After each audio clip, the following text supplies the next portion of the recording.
Good evening, everyone. Juicy Joel's, Inner Peas, the Morgan. Good evening. Hold on a second here. Cover your ears. Got to turn this up. Sorry about that. Juicy Jules, Inner Peas, the Morgan. Good evening and welcome to tonight's trivia. Clowns are scary. Yeah, clowns like Pogo the Clown are definitely scary. I know as a little kid, I was scared of Ronald McDonald.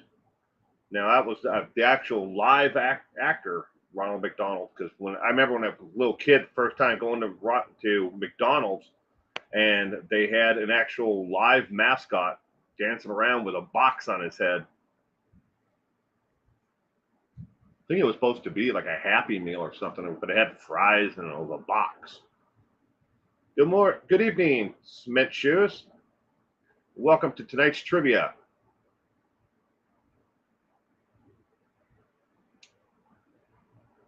Clowns definitely can be creepy and scary.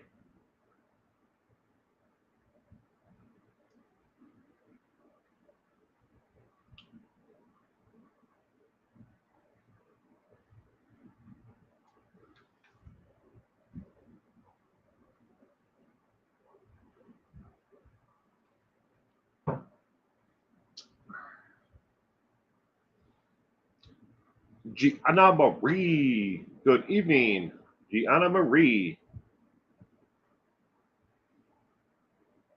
Welcome to tonight's trivia. A member for 43 months. Investigator. Wow. Well, thank you very much, Cement Shoes.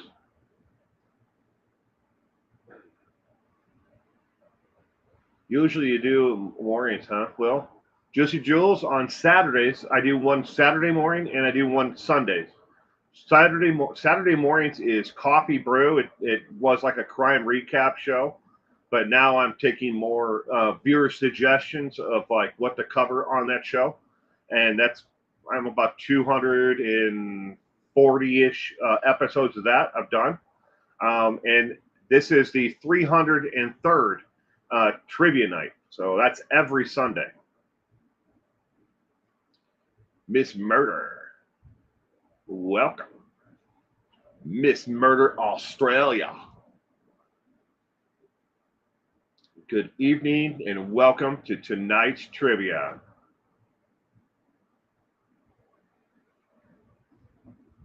Kitty Coo, good evening, Kitty Coo and Rayanna, welcome as well.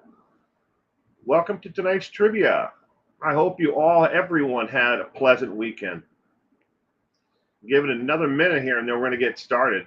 303rd trivia night. Yep, 303 now. I'm going to keep on going until, I can't go anymore. I have no intention of ever quitting, trivia night. I enjoy this just as much, if not more, than a lot of people who come here to play this game. Ready, Inner Peace is ready with the E answers.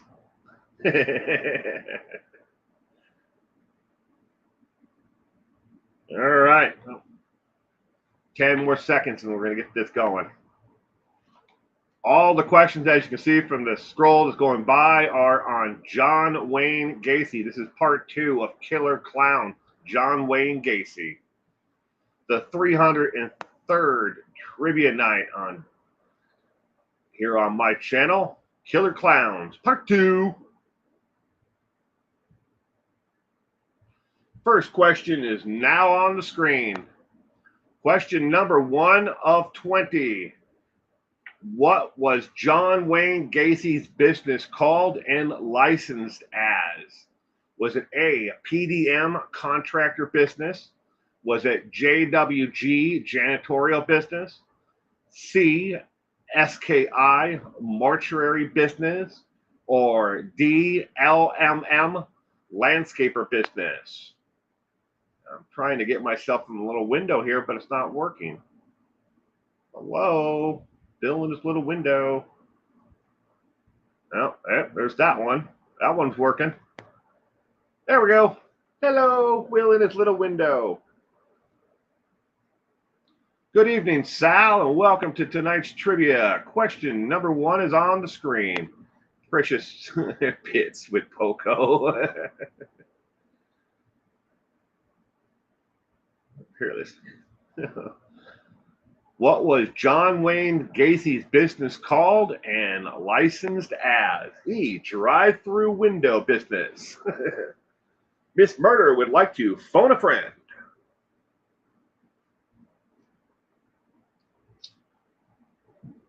Phone a friend. Use the internet. Do whatever you need to come up with the answer. It is not cheating. As long as you consider it not cheating, it's not cheating. We are only playing for education and for fun. Question number 1 of 20 of Killer Clown Gacy.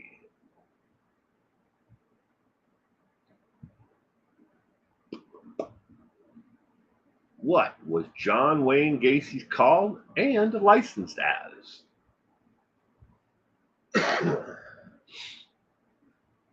Now I quit smoking fat belly sugar food in my 60s gut age. Well, good luck with that, Juicy Jules. I have not been able to quit that myself. No waistline? I don't even know what a waistline is anymore. I'm rocking the dad bod, as they say. Good evening and welcome to tonight's trivia, Steph. All right, question number 1. The answer is A as in Apple, PDM. It was a contractor business. He had 3 different versions of the same thing that he was running at the same time, and he had business cards, invoices, all for PDM. And he had a wallpaper business. He had a general contractor business. He had a house clean or janitorial business. All of it was underneath the name PDM. General contractor's business was how it was actually licensed. All right. Question number 2. While on death row, Gacy picked up 2 hobbies. One was art and the other was blank. Fill in the blank. What was his second hobby? Was it A, singing, B, making audiobooks, C, making postcards, or D, legal work for others?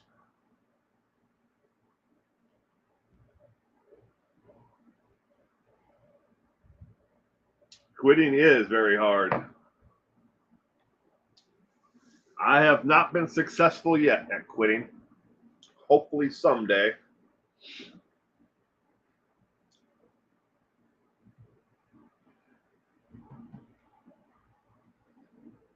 Kitty K is going with C, question mark. Mary Kay representative. Oh, Mary Kay.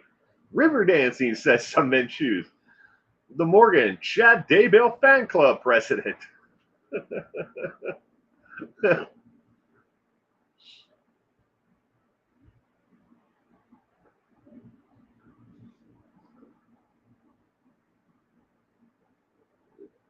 Lemon Pie. Welcome, Lemon Pie. Welcome to tonight's trivia. And Carly as well. Welcome to tonight's trivia. I'm glad you both could be here with us tonight.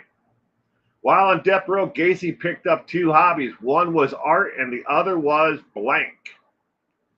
What was the second hobby that he picked up? Was it singing, audiobooks, postcards, or legal work?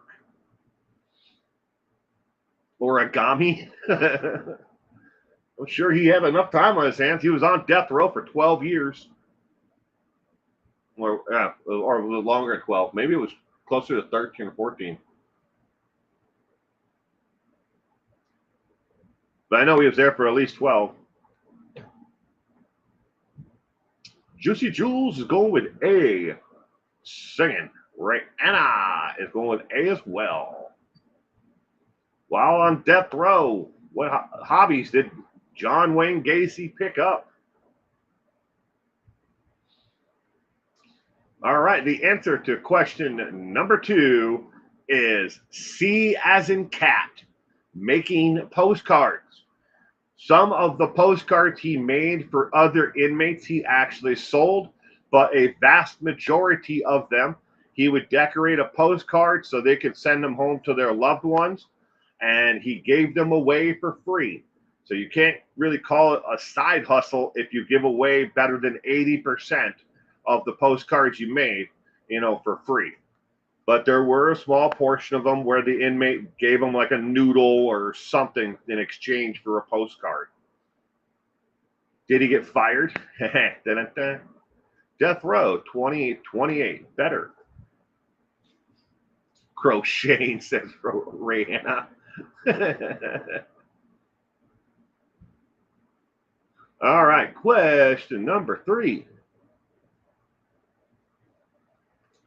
Gacy came up with some interesting ideas as to why police searched his house before his arrest on murder charges. Which one below was one of them? Did he think it was A, all a political stunt? B, looking for runaways? C, jealous of his success? Or D, they were trying to frame him? Gacy came up with some interesting ideas as to why police searched his house before his arrest on murder charges. Which one below was one of them? Kitty K is going with D. They were trying to frame him. Lemon Pie, B. Rihanna, D. The Morgan, D. as well.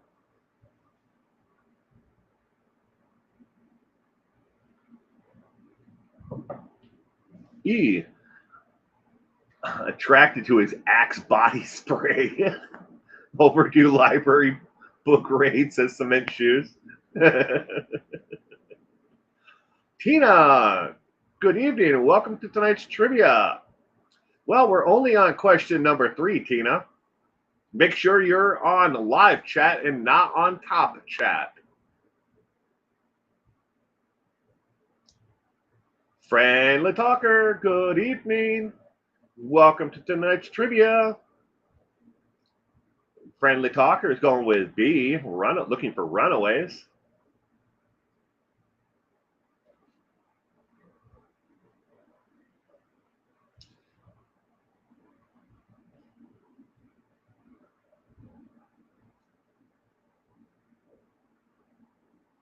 Why did Gacy think that the police came to search his house?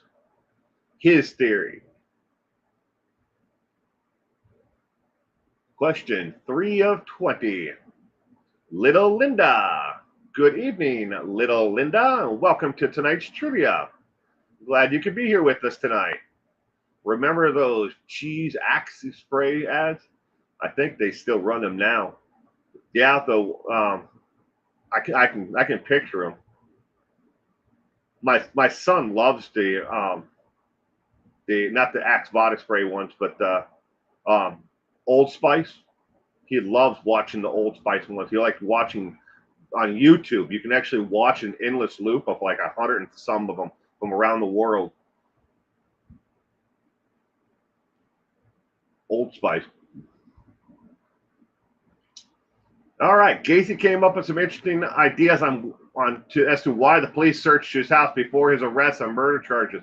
Which one was from below is one of them? The correct answer is D as in dog. He believed that the police were trying to frame him. And good evening, Jamie Kaufman, and welcome to tonight's trivia. D as in dog. He believed that they were trying to frame him.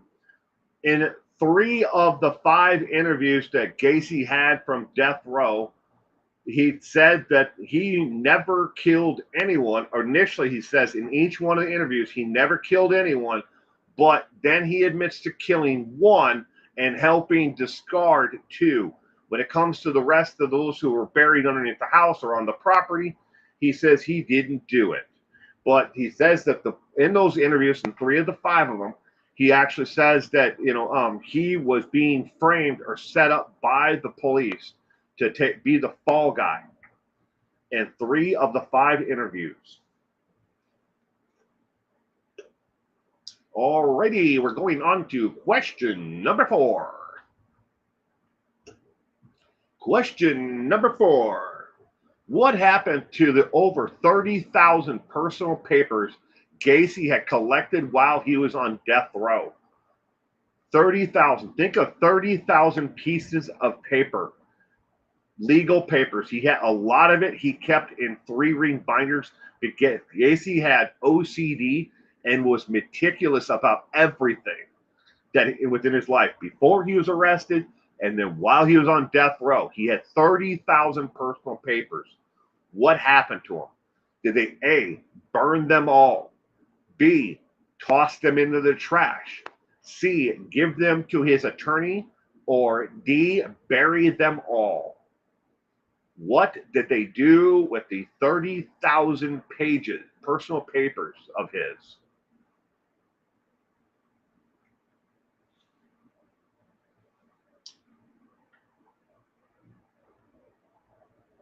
Staff, I don't know. A? Carly, they laminated those suckers. What did they do with all of them? They gave them to Colonel Sanders at the Morgan. He was very meticulous, Jules. In every one of the interviews that Gacy had, he wheeled in. They actually, the guard had a hand truck with a box or 2 boxes of 3-ring binders in it, and he would put these 3-ring binders. One set of 3-ring binders was nothing but his and his attorney's work on the profile of every single victim, where they went to school, did they have an arrest record, what were they into personally. They put a profile together, Gacy and his attorney, on every single one of the victims. And that was that was 2 giant 3-ring binders by themselves. And we're talking probably about 11 inches thick, each one of these giant 3-ring binders on just the victims. And then he had pictures of every one of the victims. And he was constantly able to relive every single one of the crimes. Funny guys in chat should have saved them to sell them on Etsy, on eBay or Etsy. He smoked them all, says Lemon Pie. All right, what happened to the 30,000 personal papers of John Wayne Gacy after he died? The correct answer to question number 4 is C as in cat. Every single one of the papers were boxed up along with any artwork or personal belongings, and they were all put into a moving truck and dumped off. Not like they opened up the back of the truck and just shoved them into the parking lot, but they unloaded them all on John Wayne Gacy's attorney. Every single bit of it. And inside those notebooks, there were notebooks, and endless 3-ring binders, of like crimes where he talked about them. Will, how long will his attorney have to keep them? He didn't have to keep them at all, Rihanna.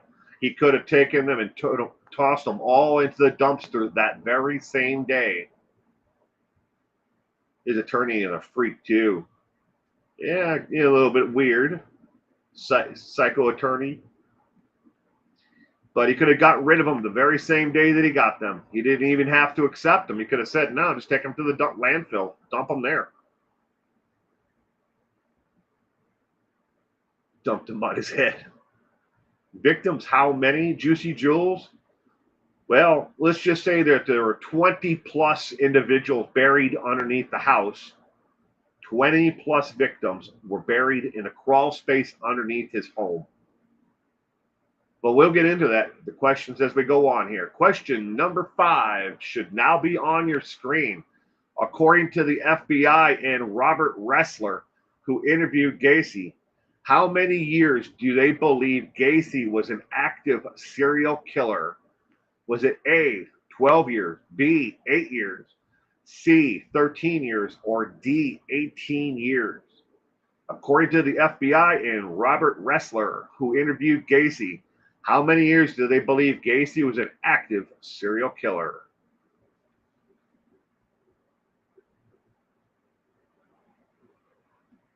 Oh yeah, Juicy Jules, he tortured, and most of the victims were strangled to death and tortured. Well, they believe, because I mean, most of them, when they by the time they found them, um, a lot of decomposition had set in. So it chooses going with E 144,000.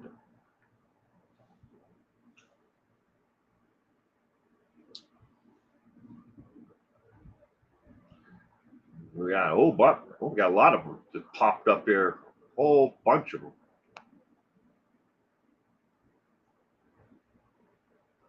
I don't know, there must have been some kind of delay in the actual update of the chat, because like I got probably 20 of them, or how many people are here, 16 of them or so all at once. Boom!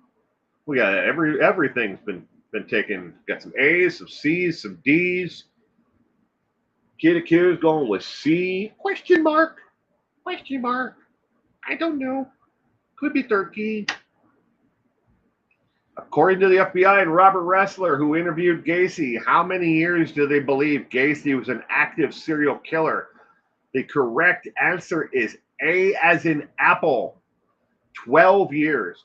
8 years he killed at just the last address that he was at. But they believe that he killed, and there's a high likely possibility that Gacy, even when he called it his runaway period, and I'm using air quotes there, where he moved off to Las Vegas and became a mortician's assistant, he swears up and down he never had sex with any of the corpses in the there at the mortuary that he worked at.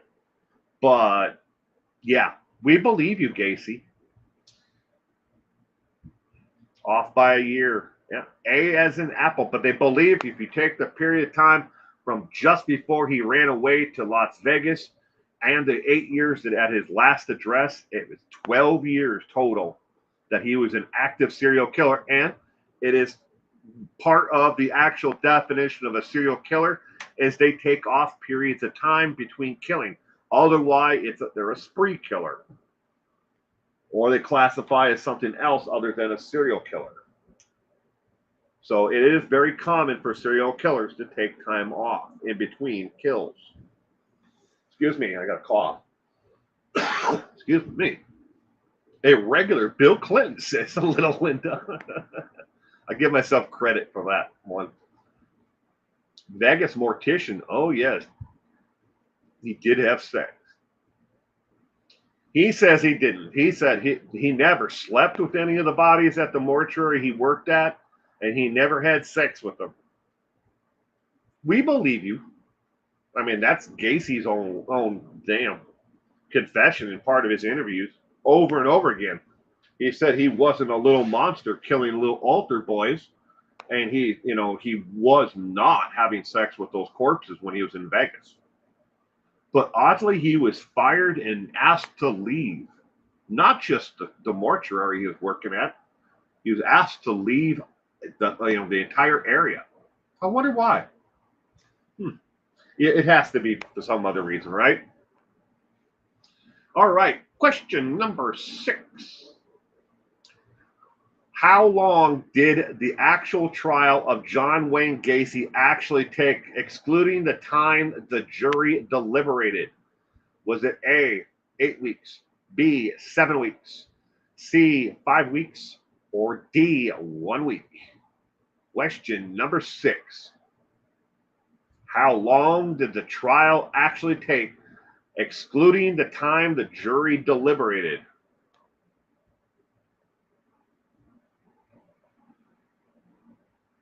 He wanted people to think he had standards. Yes, he did, Lemon Pie. He wanted people to think that he was a good, upstanding, citizen, a good father, a good husband. He wanted people to believe that he was a hard-working American. In the interviews after he was actually, arrested and on death row, especially in the interviews with Robert Ressler and Channel 5. Oh man, what the guy's name? He went on to do Cold Case Files, the host of it, and a couple other shows. Bill something or another. I got a picture of the guy, but I'm drawing a blank on his name. 5 seasons of Perry Mason. Kitty Q D question mark 20 minutes. 20 minutes. Lemon pie 30 minutes. Jury just want to get home. So for the Bachelor, a friend of mine was actually on this past season of the Golden Bachelor, and they are actually talking to her right now about being on the another spinoff of the Bachelor. I'm sorry to say that I didn't watch any of it. Mom watched Perry Mason. I did as well. When I was a little kid, Juicy Jules, and when I was, I think I was in kindergarten, somewhere in there. I can't remember how old I was, but remember, I used to go to school and I'd come home before my sisters, and my mom used to make saltine crackers with butter on them, and we would put the TV tray in front of the couch in the living room, and my mom would turn on. We'd watch Perry Mason, then we'd watch Rampart or some other medical kind of drama show that was on, and then after that, she used to let me sometimes, not all the time, but she used to let me watch PBS, and then she'd turn off the TV, and I didn't see any TV at all the rest of the day.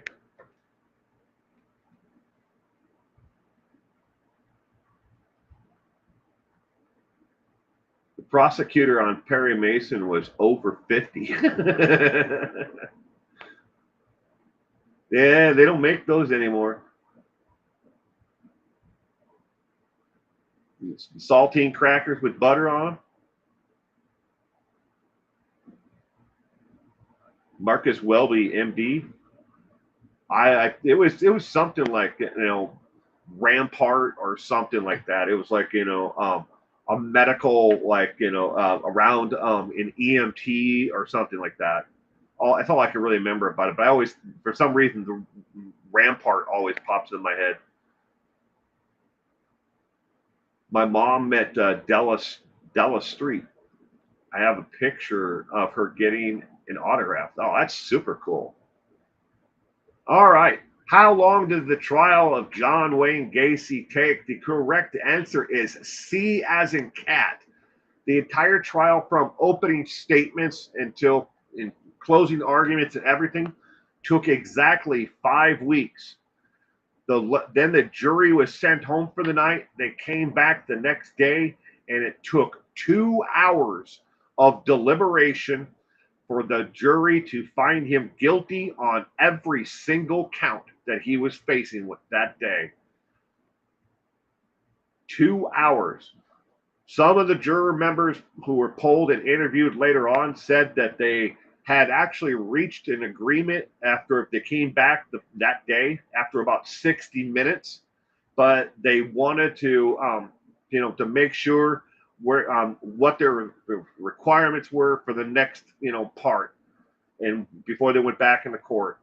But 2 hours of total deliberation, found guilty on all counts.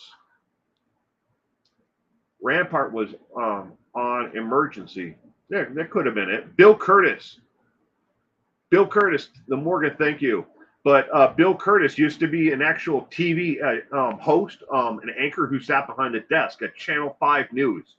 And he was in the studio, and another individual actually went to death row. And I think they did like a 8-part series of interviewing and conversation with John Wayne Gacy. But Bill Curtis, that's who I was thinking of. I could picture him, but darn it, man, the name just escaped me. All right, thank you very much. Question number 7. This is an actual sketch you see on the screen of Charlie Chaplin that was done by Gacy, which was sent to an actual fan. That's why it's in yellow and white down below. Gacy was a prolific painter while on death row. How many paintings did he actually sell during his 12 years on death row? That's what DR stands for. It stands for death row. How many paintings did he actually sell? Was it A, 106, B, 19, C, 114, or D, 162? And the sketch you see on the screen there in white of Charlie Chaplin was a gift to a fan who had been writing him for months while he was on, or an extended period of time. I would assume it would be short because he wasn't able to receive mail at certain periods. But he actually made the sketch and signed it below. John Gacy. Charlie Chaplin is above the actual figures, what is written there. A fan. He had a lot of fans, Juicy Jules. A lot of fans. How many paintings did John Wayne Gacy actually sell in his 12 years on death row? Question number 7. Kiddiku, question mark? Ooh, this one's even got Kiddiku stumped. Isn't that weird that they all have fans? Oh, yeah, that's extremely weird, Rayanna. Jeffrey Dahmer had a lot of fans that wrote him monthly. Artists like Arizona. Isn't Jodi Arias doing the same painting? Yeah. And she also took up the hell is it? Rewriting and translation of poems or something like that. I think she works in the like the prison library or something like that now. I have to admit, friendly talker, I don't follow Jodi Arias as much as a lot of people do, but I follow her her ongoing appeals and all the other crap that she's been doing. God gave all lots of talents. Yeah. Juicy Jules going with D. People? Gacy was a prolific painter while on death row. How many paintings did he actually sell during his 12 years on death row? Ladies and gentlemen, the correct answer to question 7 is C as in cat. He sold 114 paintings. Most of them were 8x10s canvas board paintings, and that he would paint them, and then somebody else in the mail room at the actual penitentiary would package them out and send them out. So he would just give them the painting and the address and the name of the person that it went to. Now, I know you can't profit from your crimes, but he wasn't profiting necessarily directly from his crimes. He was profiting from his actual notoriety on death row. Again, the law used to say you could not profit that way either, but if you keep on letting people loosen the laws, you end up with a society like we have today, where people are running rampant and people are making open drug sales in front of police officers. And it's not a political thing. That's just the world that we have made in front of us. You have to put your foot down sometime and say, you know what? We're backing off the actual true intent of these laws. We need to stop. Bet Gacy weighed 300 pounds. You know, he had to be close to that Juicy Jewel before he was executed. All right, question number 8. Oops, that's a blank. How about I go to number 8? I skipped that. Growing up, life wasn't easy for John, yet it doesn't excuse what he did. How did John describe high school to Robert Ressler? This is in the interview with Robert Ressler. It's one of the most popular ones you'll see all over the YouTube and the internet. Um, the original footage of this interview, 100% of it can be found unedited on the Internet Archives, and so many different YouTube creators have just thrown it up on YouTube and then put like a watermark over the front of it, and as if it was their content, but it's not. Thankfully, YouTube doesn't believe that it's their content either. But how did he describe high school? Was it A, an outsider looking in on it? B, can't remember any of it?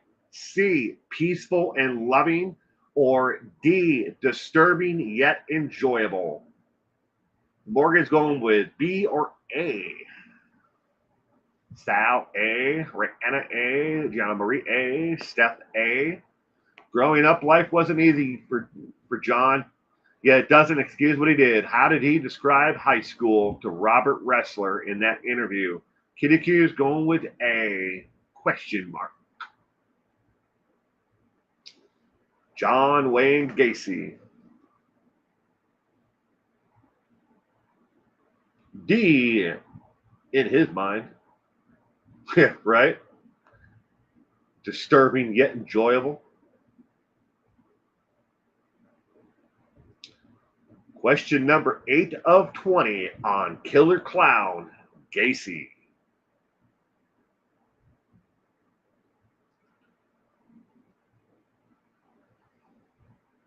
My battery died. I missed the last few minutes. Oh, I'm sorry, Cement Shoes.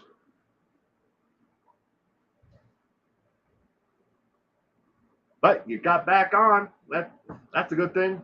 Glad you came back.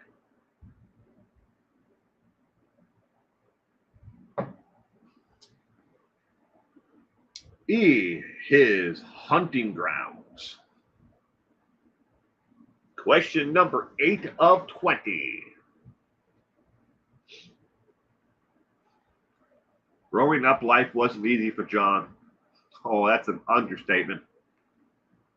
If you listen to the stories of John Wayne Gacy and listen to what his, the interviews with his sister, who was interviewed by Oprah Winfrey quite a few years ago. But if you watch both of those, John says he loved his father.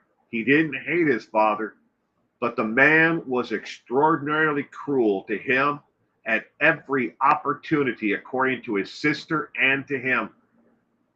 He was extraordinarily cruel in any way he could, physically and emotionally. He was not close to him at all, but yet John wants you to remember that he didn't hate his father. He actually loved him.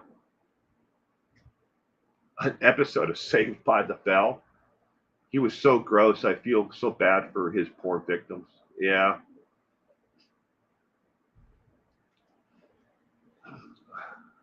I've been intimidated to join your trivia.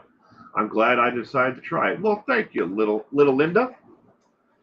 We're all just a bunch of fans of true crime. We're just here to have fun. If you don't know the answer, you don't have to answer. You can guess at it. In the meantime, just have fun. You might learn something new. All right, question number 8. The correct answer is D as in dog. He said it was disturbing yet enjoyable. If you listen to, according to John Wayne Gacy himself, during his lifetime growing up, from his adolescence all the way through high school, he found it impossible to make friends, and he thought that everyone was always constantly talking behind his back or laughing at him. But again, I mean, think of the household he lived in. His dad was emotionally abusive to him, physically and emotionally abusive. His uncle, who was always around, was emotionally abusive to him. I mean, I'm surprised the man had any confidence at all later on in life to do anything besides kill people. And he was, and by all means, he was a very successful, small business owner. But He described it as disturbing yet enjoyable. That's John Wayne Gacy for you. All right, question number 9. After his arrest, John originally confessed to killing 33 young men. Years later, he said he never confessed to killing anyone. However, he took part in how many murders? Was it A, 18, B, 2, C, 21, or D, 12? Lots of childhood trauma. Yeah. If you, the Morgan, you can go back through just about every serial killer that I can think of, except for maybe 3 that I can think of, who had either physical, emotional, or sexual abuse, starting off at a very young age. It's very common, especially in serial killers, and those also, additionally, those who abuse women or the elderly, either were sexually, physically, or mentally abused as a young child onward. After his arrest, John originally confessed to killing 33 men.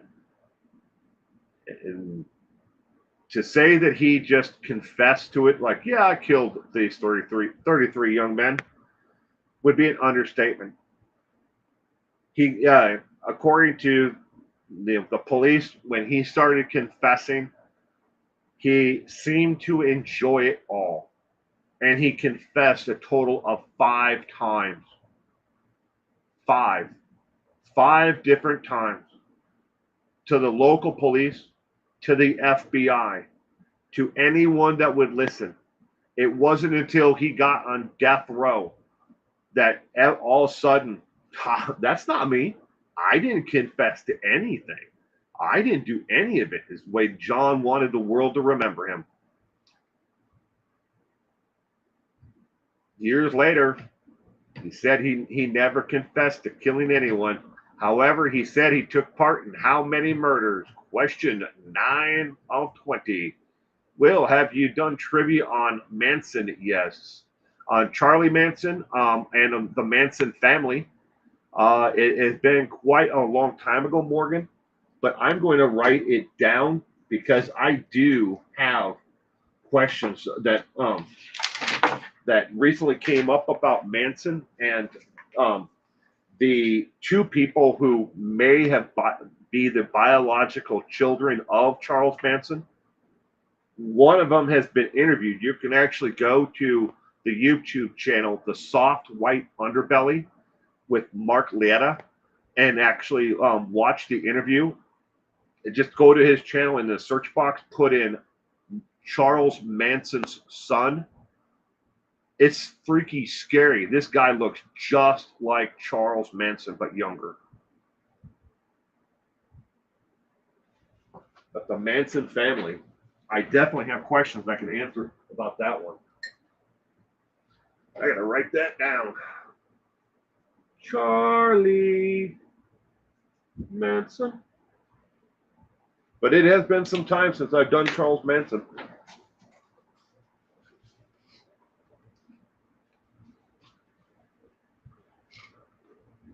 The childhood trauma is awful, but no justification for what he did. No, absolutely not, Jamie. Not at all. I think it's important to learn and study these people. It is very true. Law enforcement has made drastic steps, forward by learning what they have from these serial killers and the study of them. But the answer to question number 9, how many murders did he say he took part in? The answer to question number 9 is B as in boy. He said he never, this is on death row during all 5 of the interviews. He said he never killed anyone. Well, 2, but yeah, I did kill 1. He said he stabbed Tilly in the chest because he was coming after him with a knife and he was afraid for his life. So he killed him in self-defense.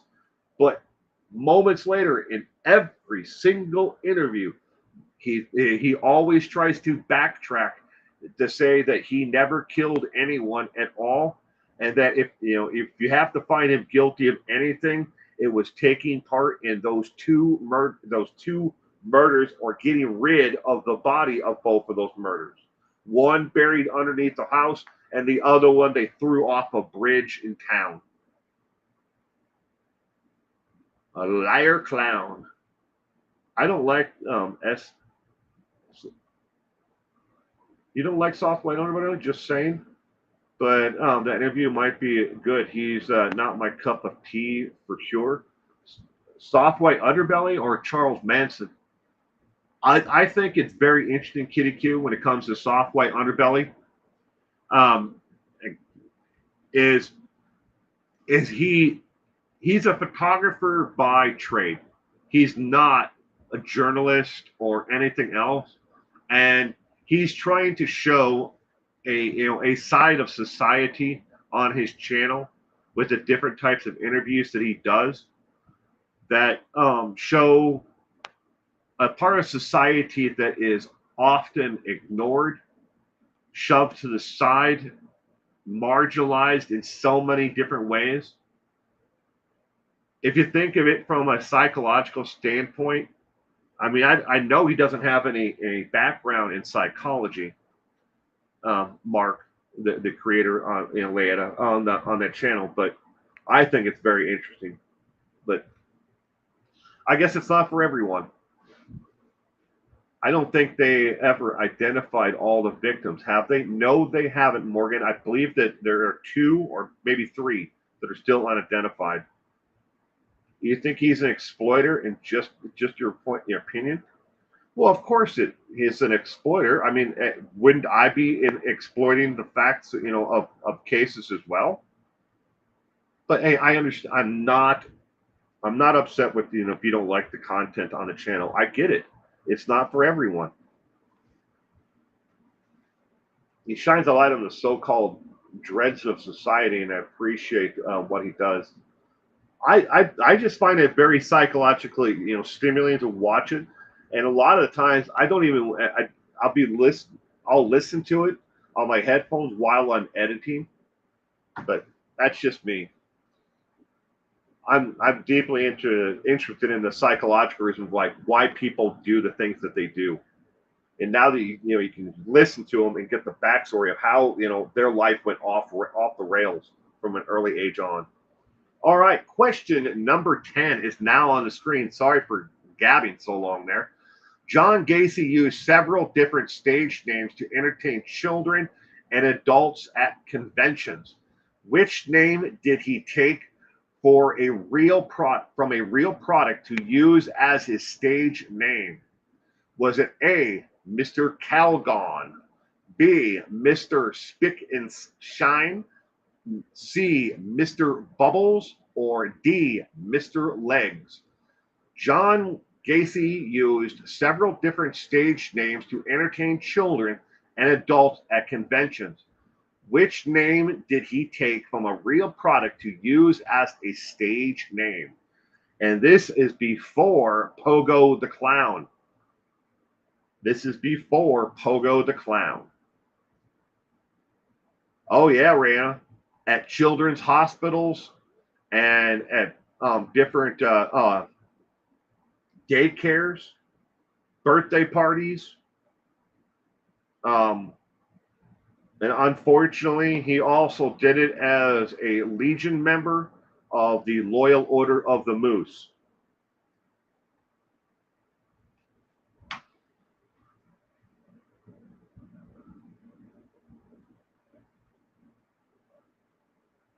Q question mark.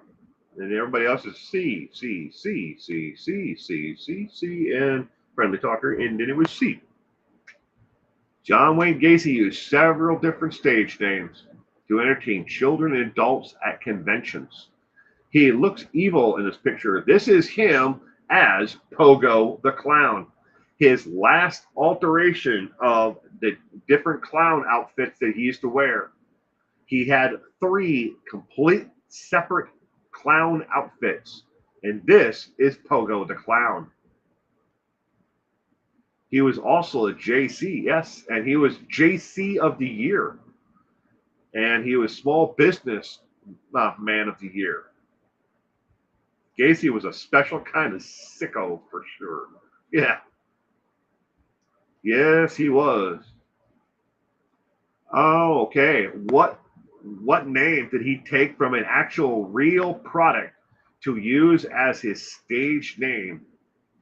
Ladies and gentlemen, question number 10 of 20. He took the name of Mr. Bubbles.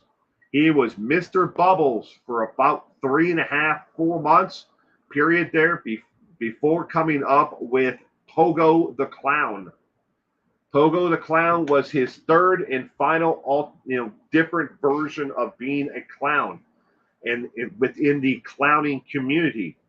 In the clowning community that he belonged to, in the interview that you can watch and find the actual video, if you can find all 8 parts, I think it is, that it's on Channel 5 Chicago with Bill.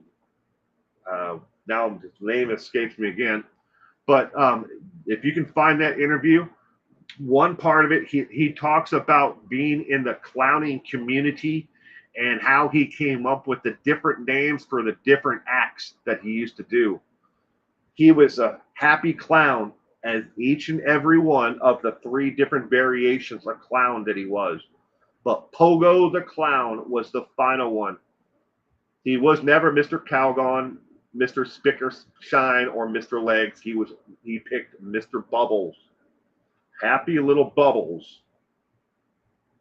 All right, that is the first 10 questions of tonight's trivia. At this point, every single week, we always take a 6-minute break after the first 10 questions. When we come back, every single one of the next 10 the questions that we have, you will see new and probably unseen original artworks of John Wayne Gacy for all 10 of the next 10 questions. But please enjoy the next 6-minute break. Do whatever you need to do. You do you. Hoot, shoot, break time. Can I imagine being one of those kids? No, I cannot.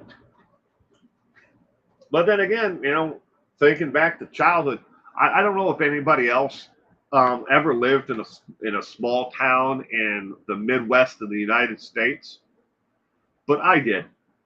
I grew up in a small farming community in Wisconsin, and every year we used to have a parade through town. For the life of me, nobody in my family still can. It wasn't like a 4th of July, parade. It wasn't a New Year's parade. It wasn't a parade for anything that we can actually pin down and agree what the parade was for. But we used to have the Shriners, where they had the little tiny cars, and they would come, rolling through. And right behind the Shriners, we had a group that was called the Red Devils. The Red Devils would come marching through town. If you were a female, you had to give them money out of your pocket, your wallet, whatever. Otherwise, they were going to smear red paint and kiss you on the lips. Now, I am a little boy, and I see the Red Devils, and this is burned into my memory, of these guys coming down the street dressed like Red Devils, like the actual, like Satan himself, right? Red Devils with pitchforks and everything else, and accosting women everywhere, grabbing them and forcefully kissing them if they didn't give up money.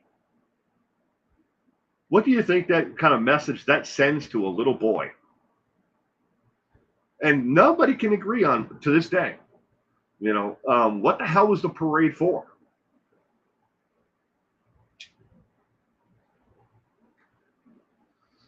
So a creepy clown like Pogo the Clown, I mean, that would be terrifying. But I'm a Kentuckian. Didn't Gacy own KFC as a franchise? He was manager. He wasn't technically owner, but at one point, yes.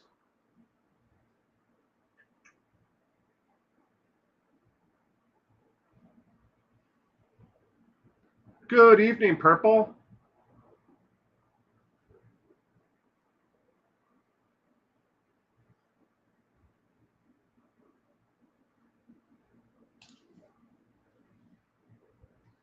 He managed KFC. His father-in-law owned it.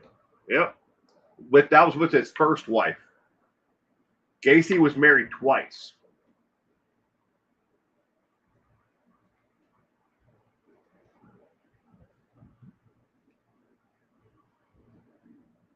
After he went to prison for, was it sodomy? His sodomy conviction. That pretty much ended the KFC career right there in his first marriage. His father-in-law had three. His father-in-law had, I think, two or three KFCs, and he also owned, I don't know what you call it, like a mini mart, small convenience store, Tom Thumb. I mean, it's kind of hard to explain. But it was a store. He had a store, a retail store that sold, I don't know, cigarettes, beer, stuff like that, chips. I missed last week, threw my whole week off. Oh, I'm sorry, Morgan. Yep, she got the kids and the house, and he never saw them again. They changed their name, Kitty Q, and they refused to have anything to do with the Gacy family. Gacy's sister, before his actual conviction of on all the murders, reached out to him and tried to get a hold of them to talk to them, and they refused to answer any questions or answer any of her calls or letters. Then after Gacy was actually convicted, she reached out again. This is prior to the Oprah Winfrey interview. She talked about it in the interview with Oprah that they refused to have anything to do with any member of the Gacy family. So yeah, they never saw Dad again. I mean, his first wife knew right away. Into the marriage that there was something seriously off. I just wonder how the hell did his second wife live in a house with 20 some bodies buried underneath it? How the hell do you live there?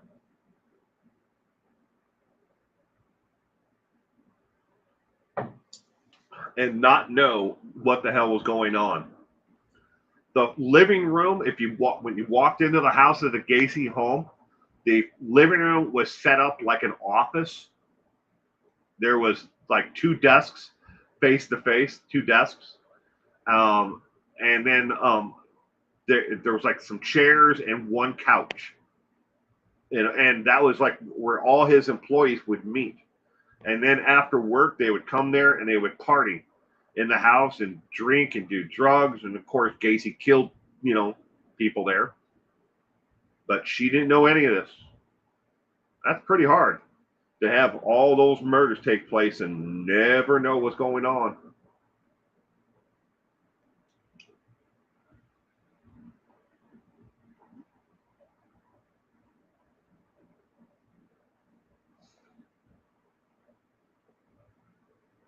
Ten seconds. Wasn't the smell noticeable? Nope. He put lye over the top of them. Lye. All right. Question number 11. Oh, of the 33 murders that John Wayne Gacy convicted of committing, how many of those victims were found under the home, driveway, or on the property? How many of them were found under the home, under the driveway, or on the property? Was it A, 33, B, 31, C, 19, or D, 29? Everything else aside, Luke, how does someone live with that smell? I couldn't eat or sleep. That alone amazes me. Well, Gacy actually had a really good cover story for it, and part of it was actually true. Because of the area where the Gacy home was, It was built on top of a hard clay, and every time it rained or snowed, it would take an exorbitant amount of time for the water to displace, and it would always let off an odor of a musty smell, but sweet. So as he buried each and every one of the victims underneath the crawl space of the house, he actually put lye over the top of them. And as the body decomposed, it formed a hard shell over the top of them, kind of like concrete. The very first victim, matter of fact, that was buried underneath the house was encased in concrete. But all the rest of them after that were lined up in perfect lines from each other. And then he ran out of room, so he started putting them on top of each other, and the bodies would eventually, sorry for this description, but it would eventually fuse together, and because they were cooked with all that lye and decomposition. But you wouldn't smell them right away, and if you did, you could just chalk it up as, well, that's just the ground that the soil that we live on. But I don't know. You can only blame it on so many things like that. How many victims were actually buried under the home, driveway, or on the property?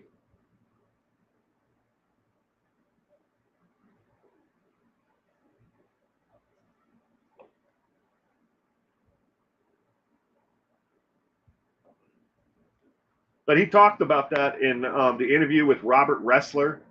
He talked about it with Channel 5, and I know it's in the interview that he also gave with the FBI. Two different people from the FBI, but it's all one interview. He talked about the soil on the property and how he poured lye over the top of them. Question number 11 of 20. The correct answer for question 11 is D as in dog. 26 of them were buried underneath the house in the crawl space. One was in the driveway. And disgustingly, when he pointed out that the exact location in the driveway, where that individual was buried, he drew a stick figure on the ground of the individual and actually showed them the orientation.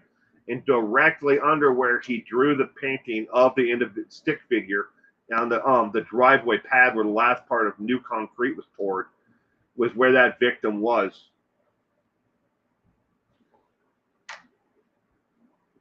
All right, question number 12.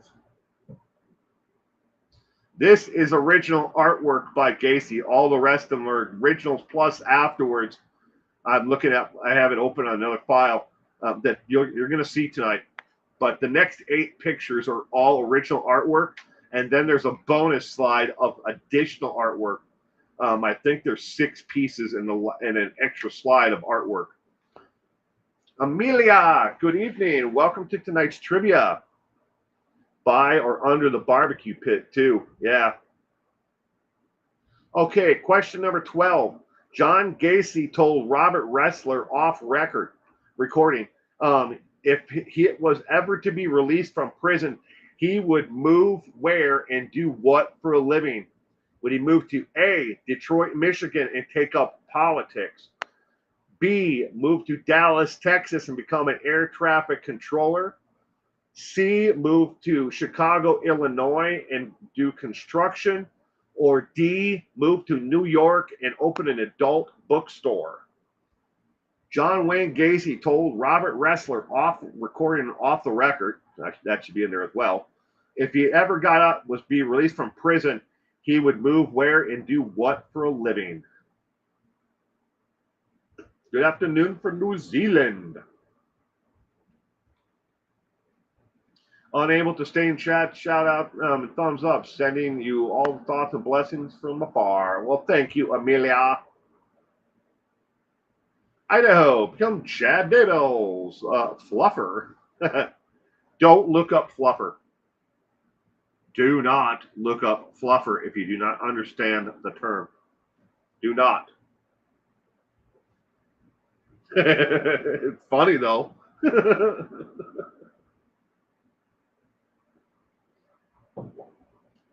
You do not want to do that. Wow, Sal's going with C. Friendly A. Gianna Marie C. Amelia D. And Steph F. And William A. Jamie's going with D. Kitty Q D. Question mark. Tina Reagan D. Little Linda is going with A. Oh, it does not mean for his hair. Dude, unless you really want to be shocked, do not look it up. Okay, all right. Now, yeah, this is an original artwork by John Wayne Gacy. And by the way, the next 8 pictures that I'm going of artwork that I'm showing you, all 8 pieces are existing today. They have not been destroyed. They are in private galleries or ownership. All 8 of these are. They are still around to this day to be enjoyed. This is a picture, obviously, of the Grim Reaper and the fires from hell reaching up on the Grim Reaper. That is the actual description that Gacy wrote in his own penmanship in pencil on the back of the canvas. Grim Reaper with fires from hell reaching the Grim Reaper. That is this one, and it is titled The Reaper. Question number 12. The correct answer is C as in cat. He would move to Chicago, Illinois, and take up construction in Chicago, Illinois if he was ever to get out of prison. I found out what it means in a movie made by the creators of South Park. No pillows involved, says Kitty Q. There are no pillows. All right. Moving on. Question number 13. Eventually, it will load. Question number 13. Convicted of killing 33 young men, John never confessed to killing that many in any of the 5 confessions. How many did he actually confess to? Was it A, 21, B, 30, C, 22, or D, 54? This is an actual painting and a sketch, just black and white, by John Wayne Gacy.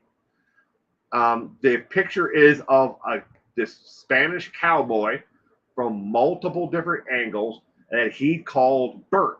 Is it supposed to be Burt Reynolds?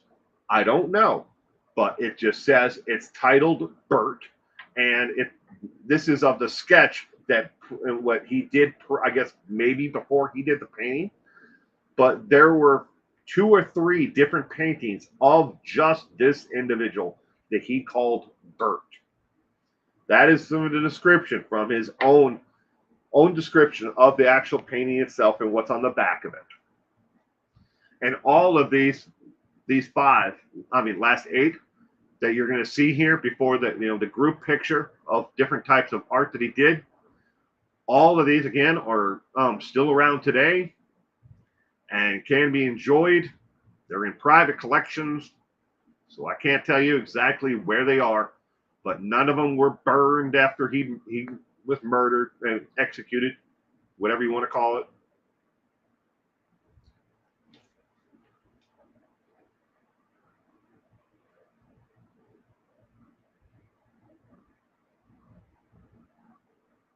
Matt and Trey.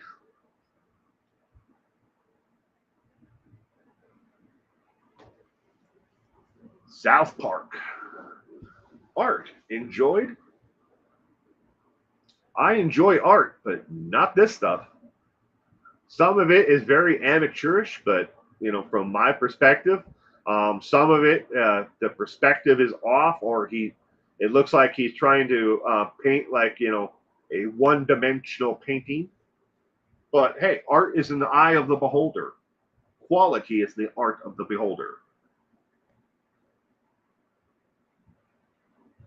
Convicted of killing 33 young men, John never confessed to killing that many in any of the 5 confessions. And these are the confessions he gave to law enforcement after being arrested and charged with murder. How many did he actually confess to?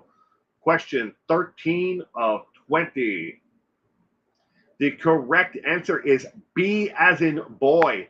He only confessed to killing 30 of the 33 in any of the confessions. In 2 of the confessions, if you take them all, the 33 that supposed victims, and you add them up, in 2 of them he confessed to different individuals towards the end. And if you put it all together, it would come to 32 total victims that he confessed to. But at no one confession did he ever confess to killing 33. I got drawings of almost all of the South Park characters that I did. Well, that's cool. Only 30. All right. Question number 14. This is another one of the Gacy paintings. All right. The case file around John Wayne Gacy murders will never be officially closed. The 2 reasons are: 1, the victims have not been identified, as somebody asked earlier, and I was talking about that there are victims that are still not identified. And number 2 is what? A, possible victims not yet found. B, public interest. C, Barry Morphew involvement. Or D, forensic backlog. The 2 reasons why the Gacy file will never be officially closed: 1, there are victims that are still not identified, and 2, which one from below?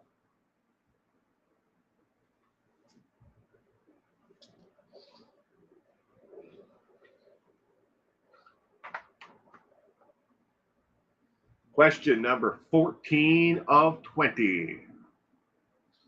We got Friendly, Tucker, Morgan, Kitty Q, Jamie, and Tina all going with A. Oh, and Purple, Cement, Steph, Sal all going with A.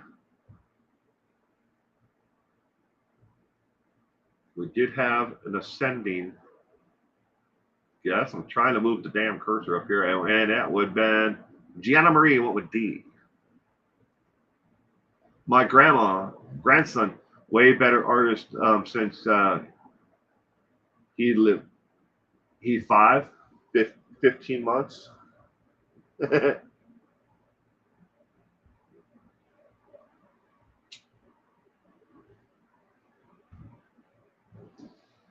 Gacy did an awful lot of paintings of Pogo the Clown.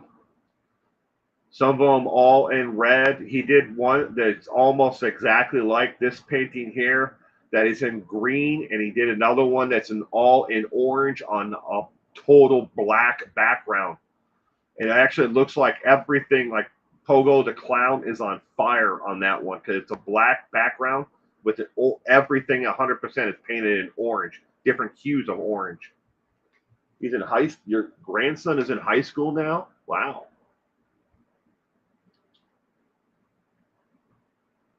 My daughter turned 26 years old yesterday. 26 years old. And I sat back yesterday at her birthday party, and I was just like, where did all those years go? 26 years. Juicy Jules is going with Barry Morphew involvement.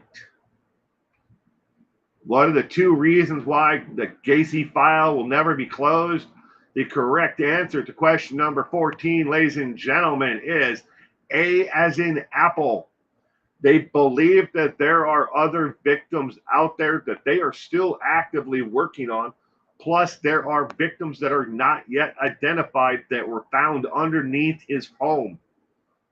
There are victims that are not identified and probably never will because of the deterioration. And again, when I was talking about, he started stacking the bodies on top of each other and they melted together. And there was no usable forensic, DNA that could be examined at that time. at the time of the actual arrest and the removal of the bodies. And they're hoping as the technology advances, especially now with familial DNA and needing smaller traces amounts of DNA, that they will be able to eventually identify the individuals who were underneath the Gacy home. But again, they do believe that there are possible victims out there from other jurisdictions, from Illinois out to Las Vegas or in the surrounding areas around Las Vegas. There are 3 murders, from 1 in Vegas and 2 from Reno, that match the Gacy DNA, the MO, not DNA, MO of Gacy, that were strangulation murders from around the time when he was actually in the area. They haven't been able to forensically say that those murders were actually caused by Gacy, but again, there was no DNA back then that they actually, retrieved, and they're hoping that with advancements in science, technology, in forensics, that they'll be able to pull DNA and find out if Gacy's DNA is involved in those cases as well. So this is why Gacy's file will probably never be closed. Moving on, question number 15.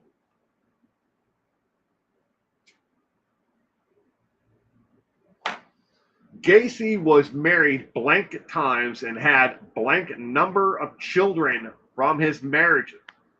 Was it A, married 2 times, 7 children? B, married 3 times, 5 children? C, married 2 times, 2 children? Or D, 4 times and 4 children? I know he liked Dean Coral. Yeah, Kitty Coo, but do you remember who he hated? He hated Jeffrey Dahmer. They asked Robert Ressler actually asked him about directly about him in his interview, and he also asked him about Ted Bundy.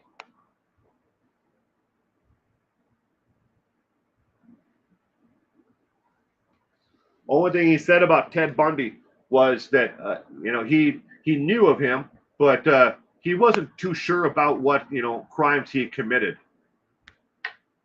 But he really did like Jeffrey.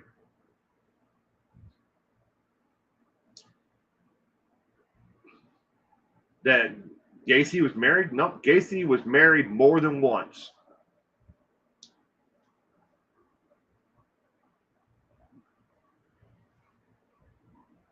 Purple's going with C, Morgan C, Steph's C, Sal's going with C as well. Friendly Talker's going with B. No clue.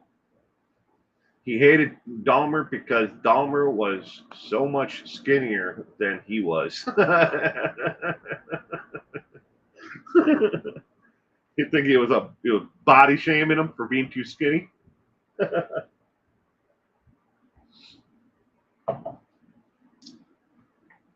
But all right, so the art. Let's talk about the artwork you see here on the screen. This is of the 7 dwarfs. This painting in particular, you see on the screen here. He talked in detail with Robert Ressler during the interview about the 7 dwarfs. That is Snow White and the 7 dwarfs, but just the dwarfs, 7 dwarfs, sitting around a campfire. The 7 dwarfs. And Richard Ramirez really hated Gacy.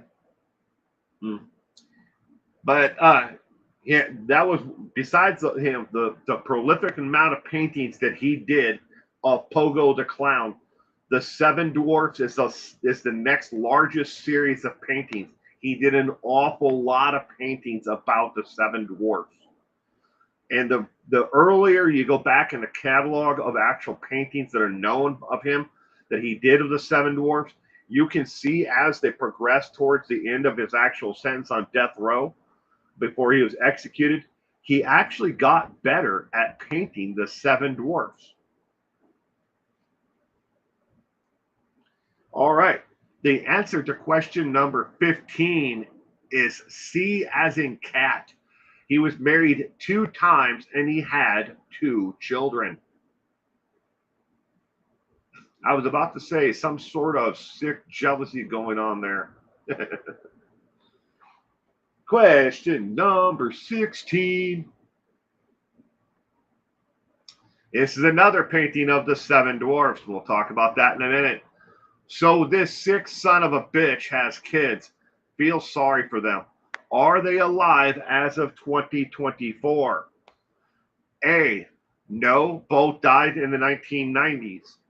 B, one is and one is dead. C, yes, don't admit that John is their daddy.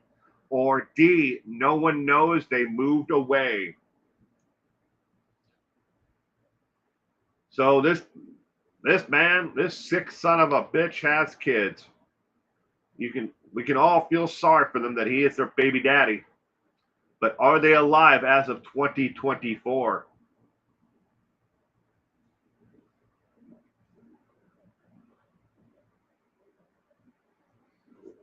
The Finn. So glad I caught some of your lives. Thank you for bringing us these various cases. Hi all to everyone, wonderful mods and chats. Well, thank you, the Finn. Hope you had a wonderful weekend. Question number 16 of 20. There are 4 more masterpieces by Gacy. All right, now this painting that is on the screen here is one of the later ones that Gacy did. This one is called Fiddling Through the Forest. Fiddling Through the Forest. This one was actually a paid commission. A fan actually reached out and said, I love the 7 Dwarf series. I would like for you to do one of them marching through the forest. So he did this one for them. This one measures 32 by 32. It is done on what you call press board. It is not actual canvas.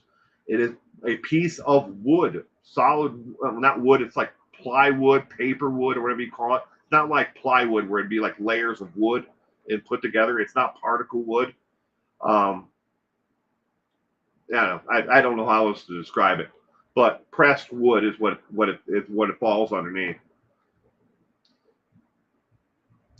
Fiddling through the forest. Gacy probably wished he was Snow White. I would think that he would probably have preferred to be the Wicked Witch of the West, or someone else from another series, maybe, or the Witch. But don't know. I'm not entirely sure why he picked the 7 dwarfs, and then Pogo the Clown, cowboys, Satan, the devil. These are the things that he painted pictures of. Very few of them are really happy and uplifting individual paintings by themselves. Gacy's daughter looks like him. I've never seen a picture of his daughter. I've seen pictures of his sister, who's done interviews with. She did one with the Good Morning America. She did one with Oprah. She did another one with Geraldo Rivera. But I've never seen one of his daughter. Ooh. Hate to think about that. Put your face out there, so the world knows that you're the biological child of John Wayne Gacy. All right. Question number 16. The correct answer is D as in dog. I kind of gave you the answer to that earlier. No one knows what happened to them. They moved away and refused to communicate with the Gacy family. Now, if the daughter is out there and she's done anything at all, I mean, I don't know if it really is his daughter, but I mean, it could be, they could be out there, and maybe they've decided that they want to talk about it now that it's been so long since he's been gone. But that's still, I don't know if I would ever want to do that. put my face out there and let people know that I'm the biological child of John Wayne Gacy. All right. Question number 17.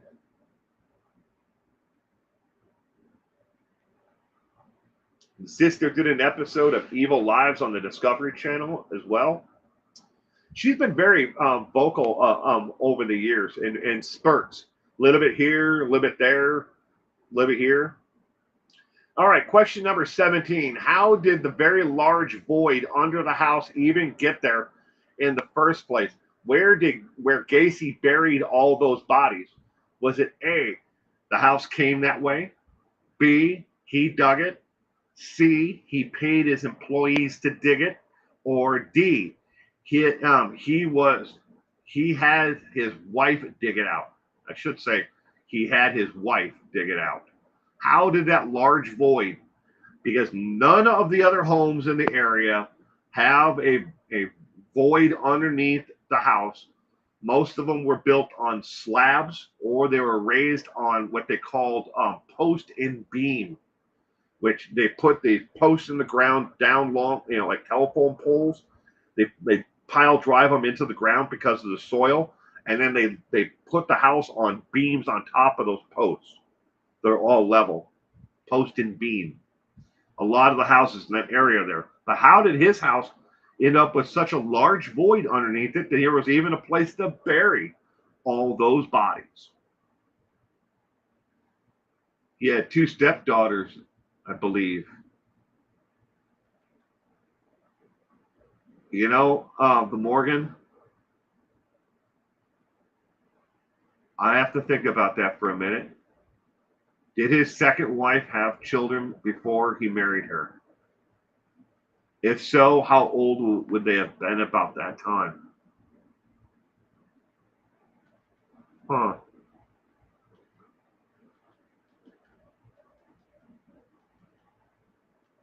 That's a good question. I'm drawing a blank on that.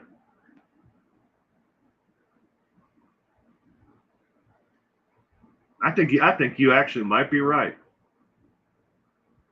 But then again, maybe I'm just talking myself into the answer. I'd have to look that up. You got me on that one, Morgan. Okay, the painting you see here, this is another painting that Gacy did by himself. It was not a commission. This one came right after the other painting of Fiddling Through the Forest. This is the next one in the series that he did after that. And in case you're wondering, how do you know which one came first?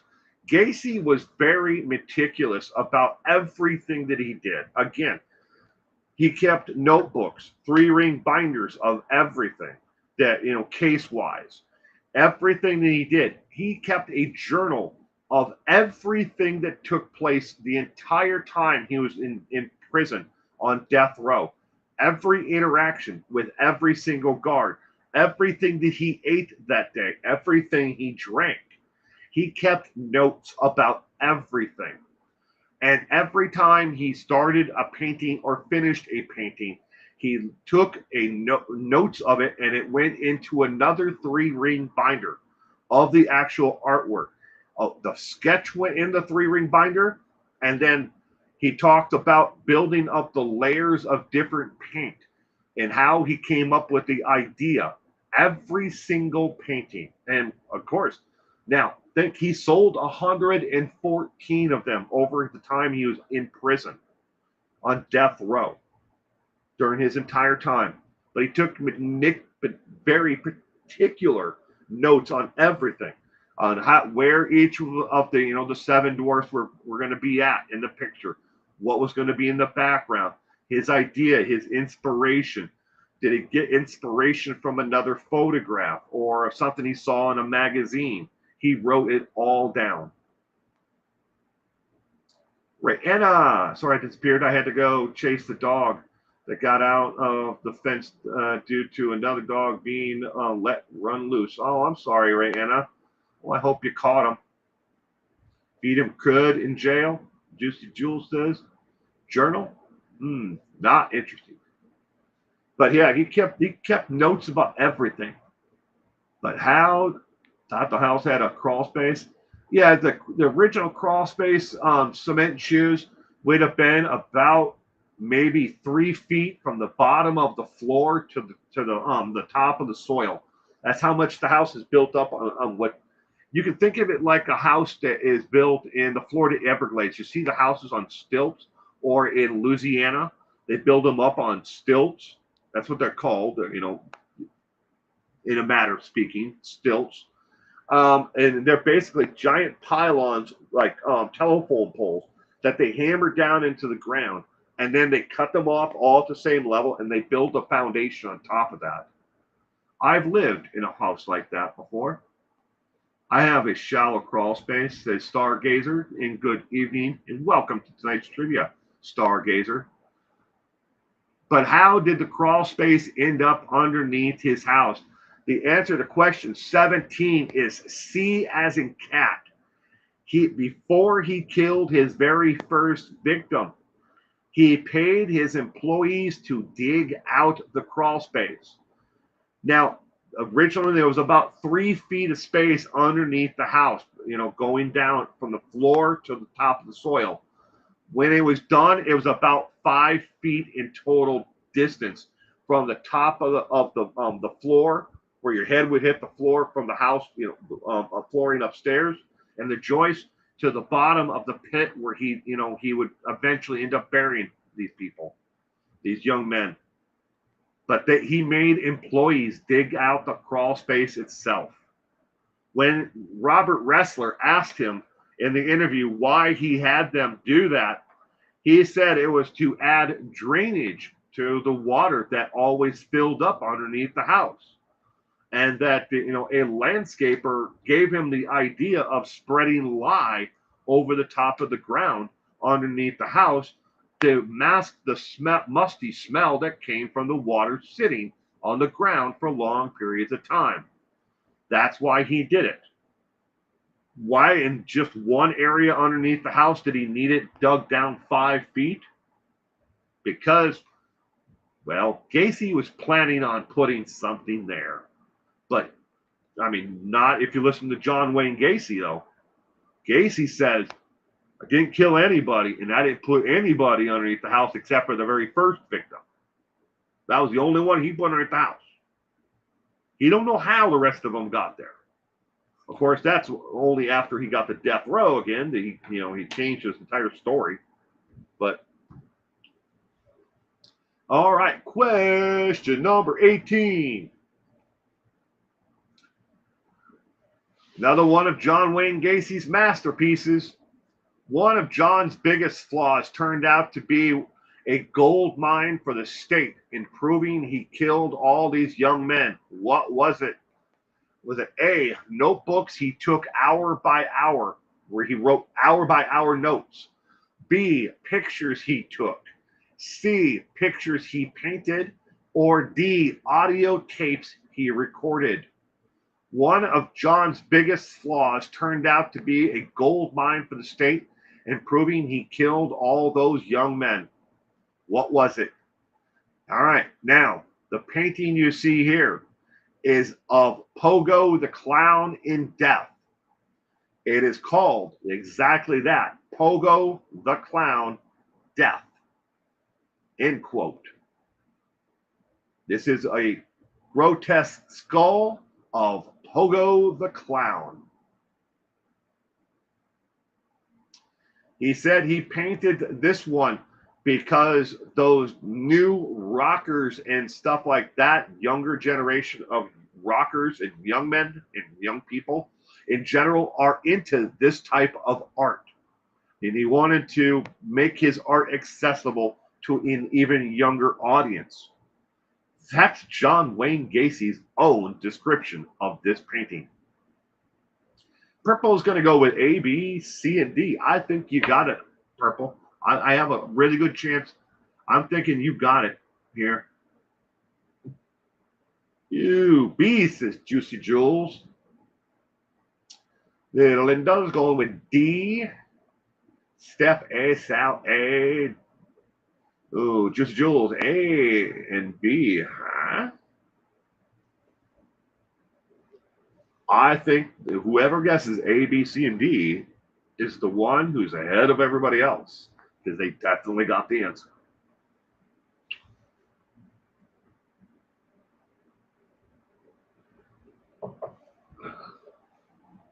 One of John's biggest flaws turned out to be a gold mine for the state in proving he killed all those young men.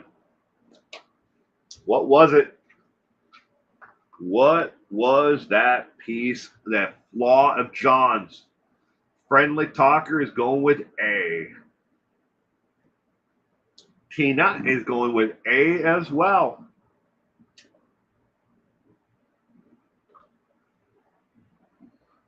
Cops got good evidence from criminal. Yeah.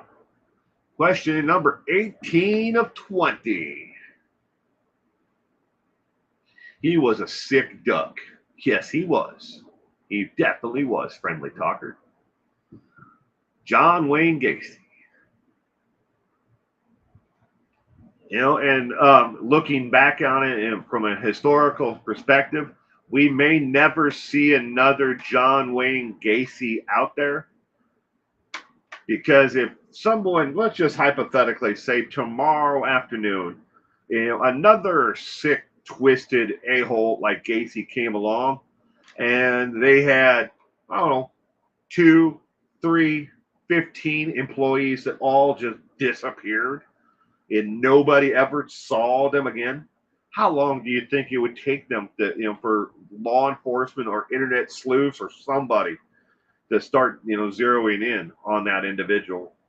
And today, with the proliferation of, video cameras and GPS data and everything else, we may never see someone like John Wayne Gacy, a killer like that again. Now, that's not to say we won't see somebody who will do the same type of crimes and dump their victims in, in the woods or off the grid someplace. We could definitely see that, and that is a growing, segment of serial killers in America, is those who kill people and dump them in unfamiliar places.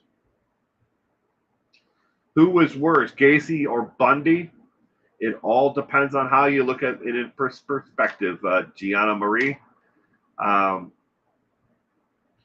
Towards the end, Bundy really didn't care anymore, and Gacy never cared. He wasn't really trying to do a whole hell of a lot. When you bury that many people underneath your home, you're not trying to, escape, getting caught forever. All right, question number 18. The correct answer is A as in apple.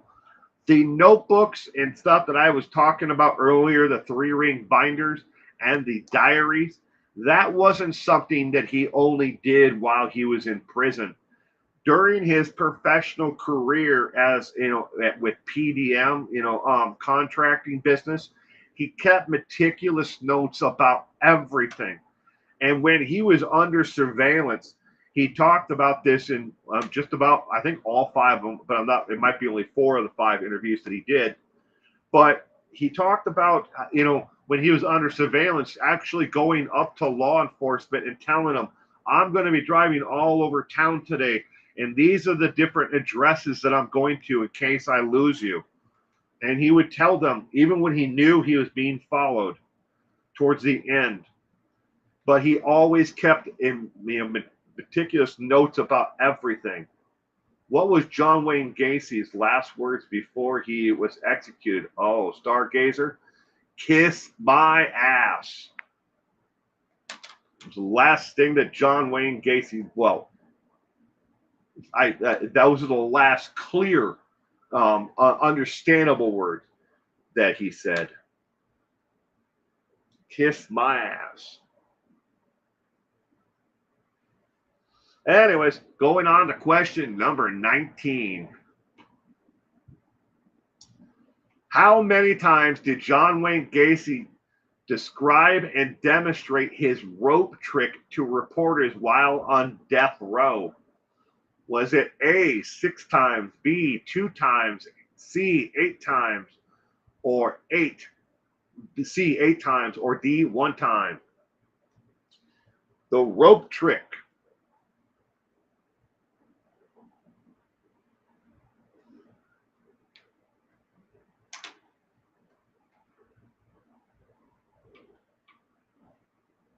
Poke Mahone. Oh, his last meal. Yeah, he'll never. If you're in case you do something like John Wayne Gacy and you're executed, you're supposed to die by execution.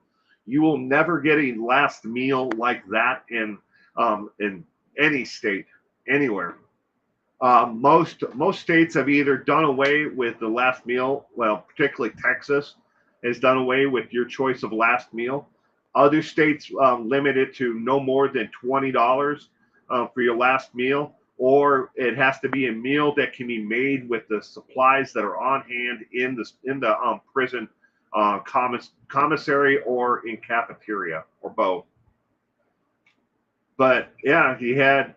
Fun fact: he ran a KFC and eating chicken tonight. You're eating chicken tonight. Oh, that is a fun fact to know, Stargazer. Yeah, his last meal was a bucket of KFC chicken, strawberries, shrimp, French fries. Tell me what I'm missing here, Kitty Coo. So KFC chicken, shrimp, French fries. I know he had soda. I think there was something else, strawberries. But there's something else. I know there's something else that John Wayne Gacy had at his last meal.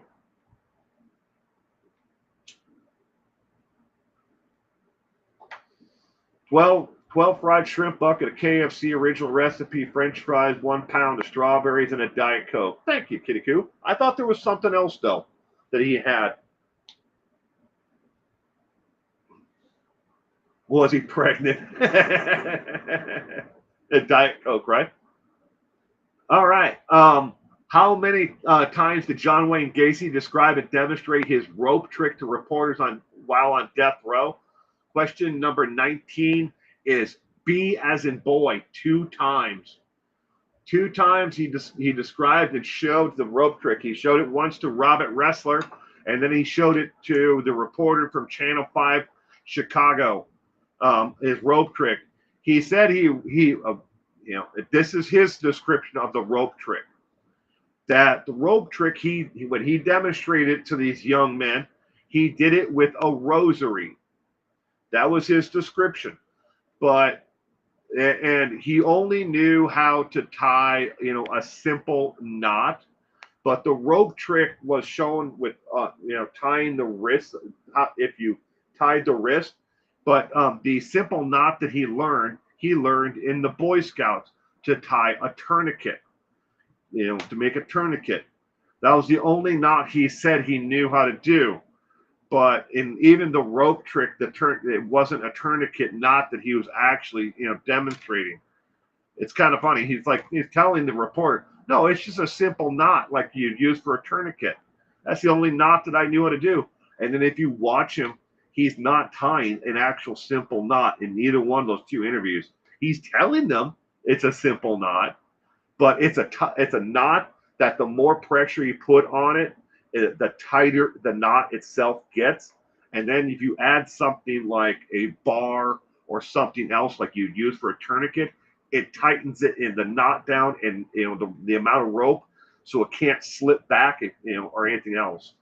But it's really amazing if you actually watch him do the entire trick. He called it his rope trick.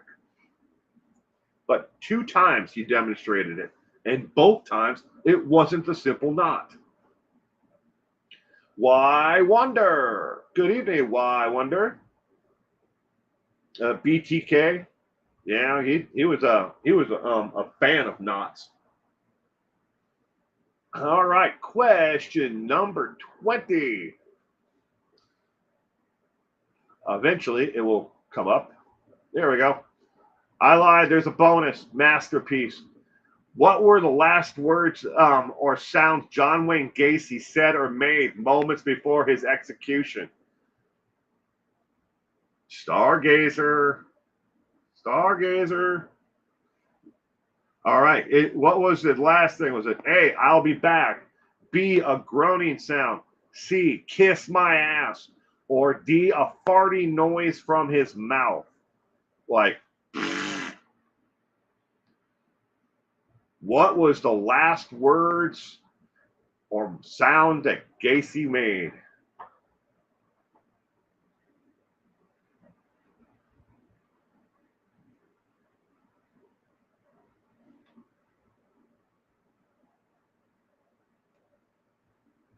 Question 20 of 20. While I have your attention, we're still on question 20 of 20.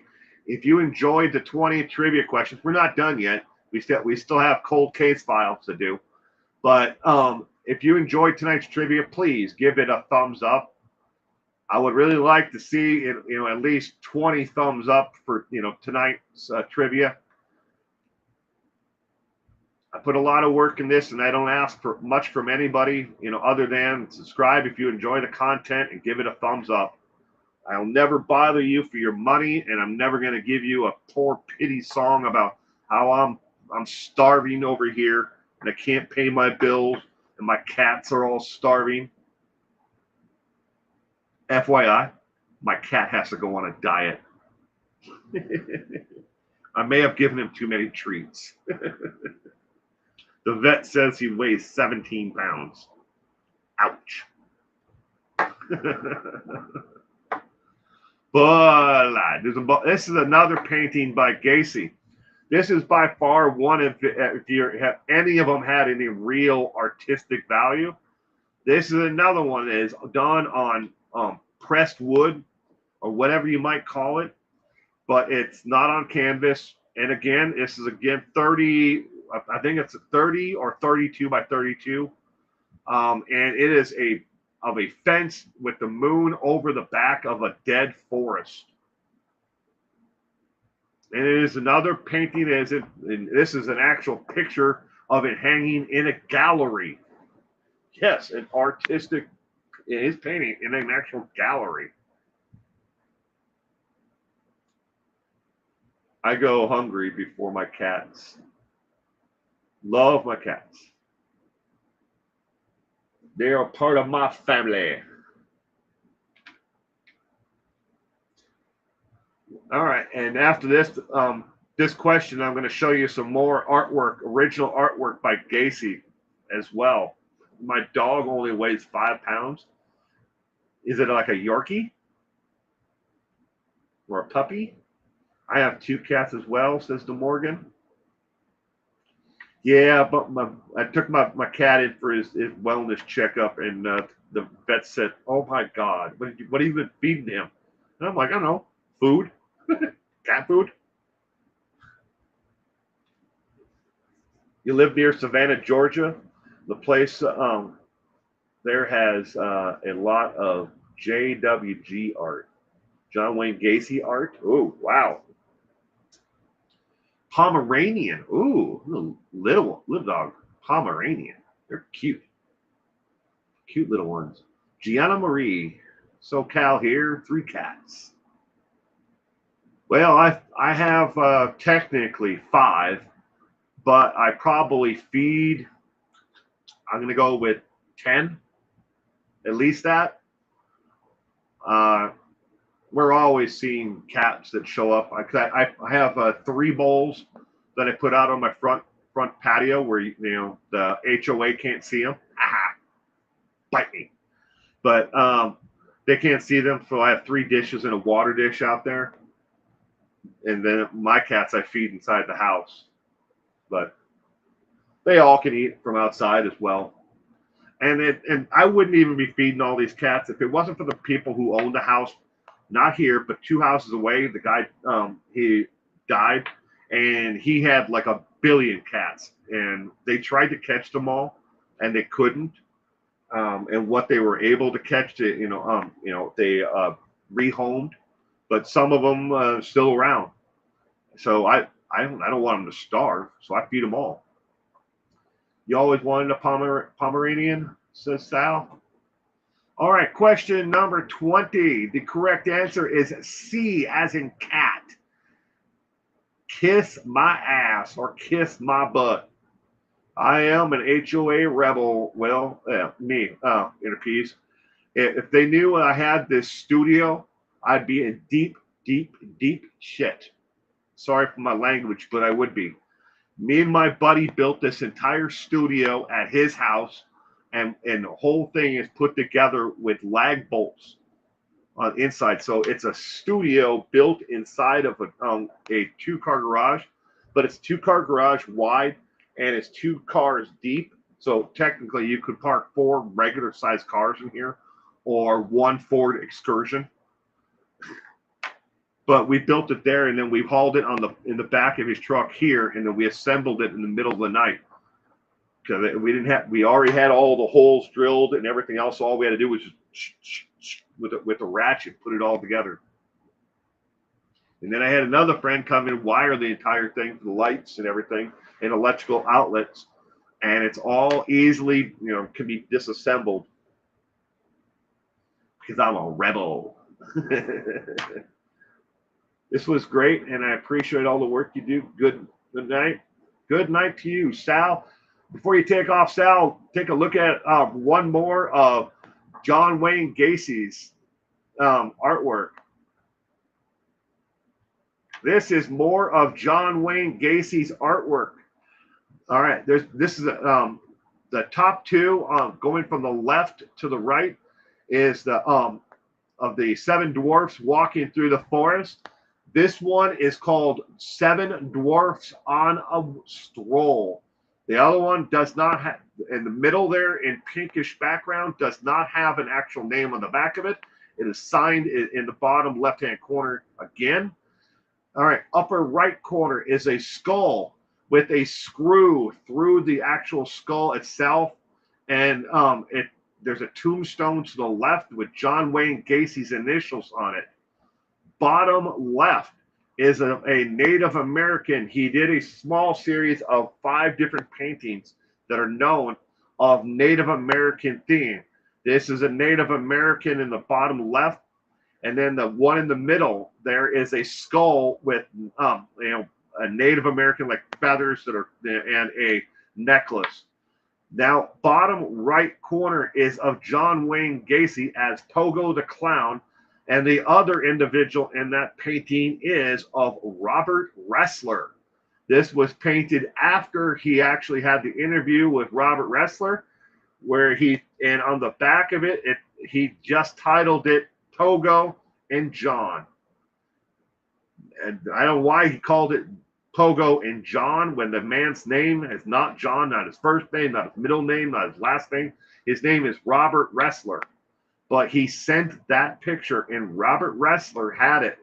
I don't think Robert Ressler is alive anymore, but he did paint it and send it to him. But this is more of John Wayne Gacy's actual artwork. Now, of these bottom 3, I don't know if you can see the cursor on the screen here or not, the Native Americans to the far left, the skull with the feathers, and the one of Ressler. All 3 of these have a duplicate of them that is slightly different from these 3 here. Starting with the Native American with the white feather that's to the left in the golden background. He did another version of this with the golden background, but the feathers and the actual dress of the Native American is slightly different, but in red. The skull in the middle with the 2 feathers. The other one of this one has 3 feathers, and there's another one with 1 feather.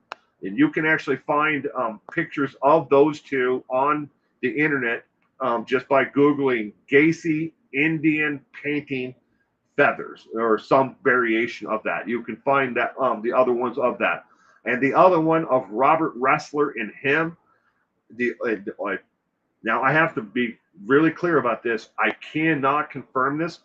But from everything that I went through in the Getty images, I cannot find another painting besides the 2 this one here and the other variant of it is the only paintings that I have been able to verify that Gacy ever painted where he put another individual in the painting with himself. All the paintings are of him as Pogo or of himself as a child, a teenager, an adult, working, something along those lines. But I've never been able to find anything else except for these ones of Robert Ressler, where he actually put another individual in the painting with him. Now, does that mean that there of those 114 that we know he sold while on death row, that there wasn't a painting that is out there or two, where he put other individuals in a painting with him? Could happen. Could be out there, but not that I'm aware of. All right. How did you do tonight on trivia? Again, this is completely optional. You do not have to give yourself a letter grade on the trivia at all. Some people like to do this, some people don't. You don't even have to keep score. It's completely optional.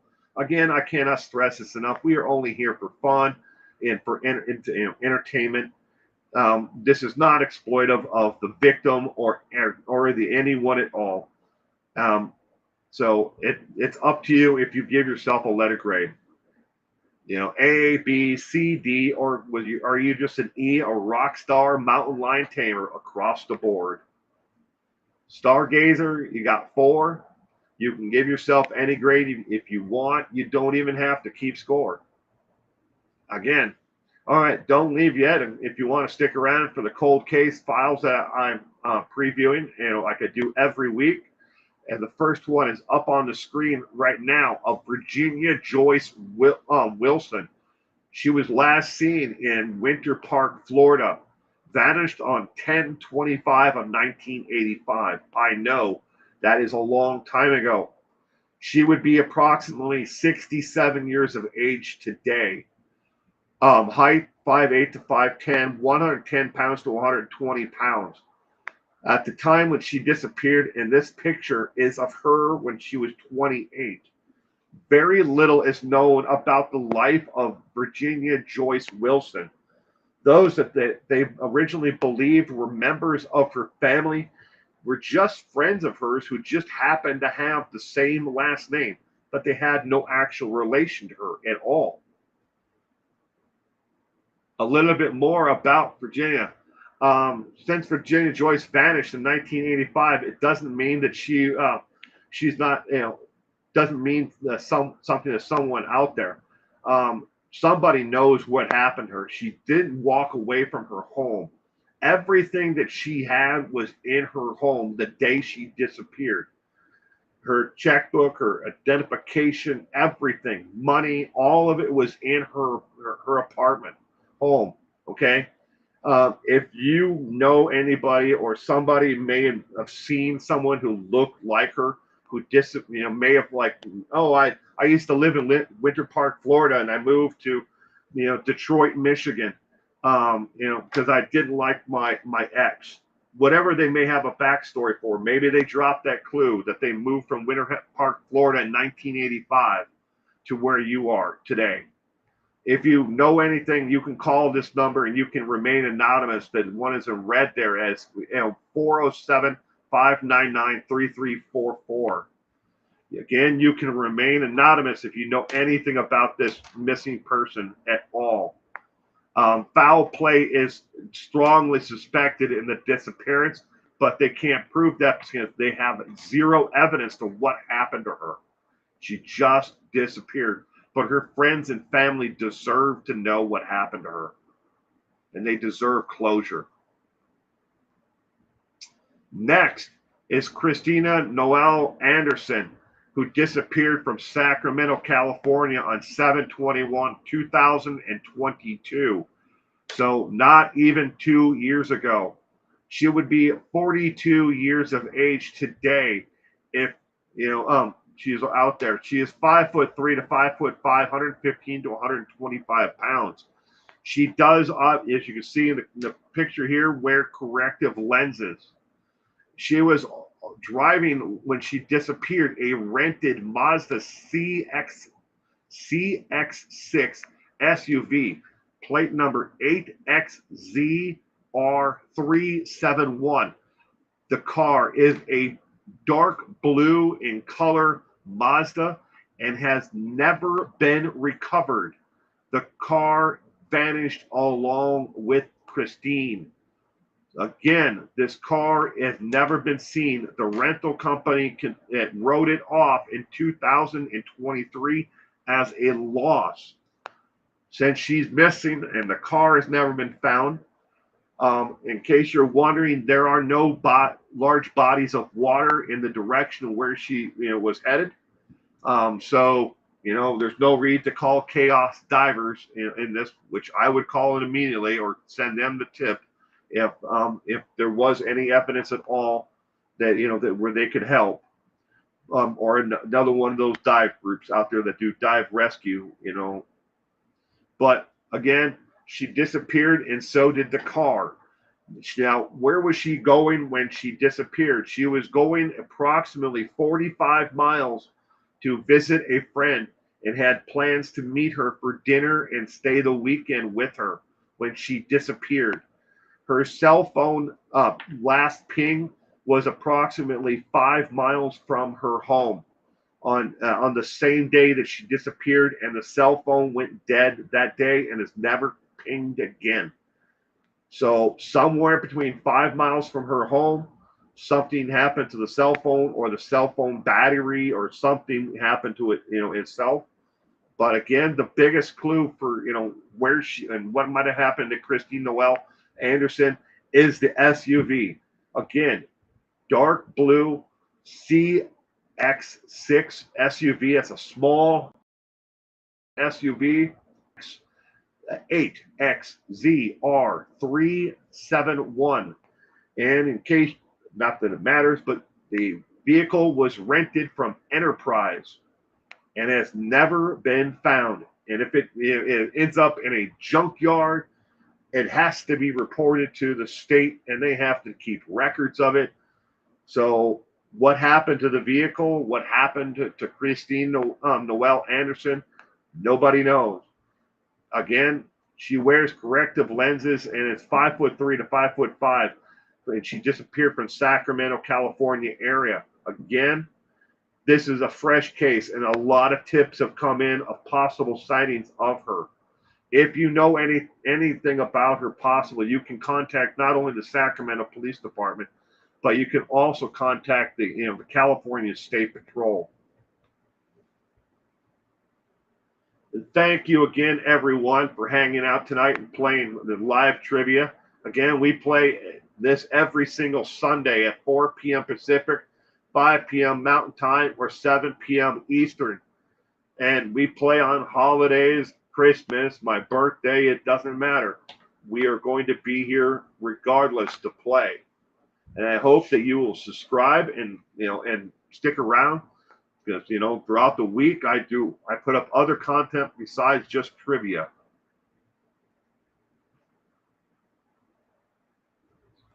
And that is Trivia Night. Oh, and thank you, Kitty Coo, for being here with us. I have to head out, Jamie. Well, you have a great night, Jamie, and anybody else I may have missed while I was reading all that. If I find at the end there, doing the cold cases, if I stop, I lose track completely if I read the comment section. So please forgive me for that. I want to make sure that I get my notes that are here on the clipboard.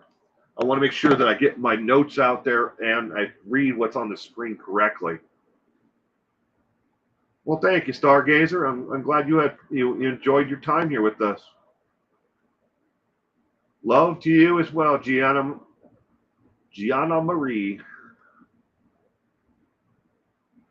But give this a thumbs up if you enjoyed it. Thank you. Nice to meet you all. It's been nice to meet you too, little Linda, and I hope to see you again soon. Will for president? Oh no. Zero political ambitions at all. I can get more done, and change lives for the better from right here.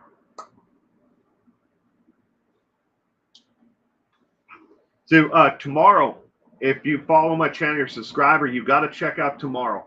I'm going to post a community tab poll tomorrow on a question that I have written down here that was asked by, at this point, I've seriously lost track. It's got to be at least a dozen people who have suggested this in the past about a possible video idea. And I want to get feedback from people if they want to see me do this, this video or not. So, see you next week, Purple. You take care, sweetheart.